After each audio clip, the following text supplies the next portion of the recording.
یه چیزی هست که همیشه میخواستم بهتون نشون بدم. امروز بالاخره فیلمشو گرفتم و گفتم با شما به اشتراک بذارم. امروز جمعه است و هوای دبی اینقدر گرمه. ببین ماشینای میلیاردیشونو اینجا میذارن، ماشیناشون هم همه روشن.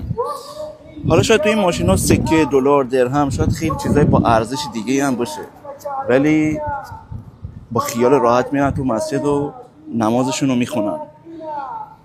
ما وقتی حرف از امنیت میزنیم، ما ایرانی ها خوب میفهمیم یعنی چی. حالا به نظر شما تو کشور خودمون یه همچین چیزی یه روزی میاد که این ماشینای میلیاردی وایساده باشه، با خیال راحت بریم تو مسجد نمازمون رو بخونیم و هیچ کی هم به ماشین ما کاری نداشته باشه؟ ببین تو رو خدا همه ماشینا روشن، همه ماشینای میلیاردی. این پست رو با دوستاتون به اشتراک بذارین، نظر اونا رو هم ببینیم.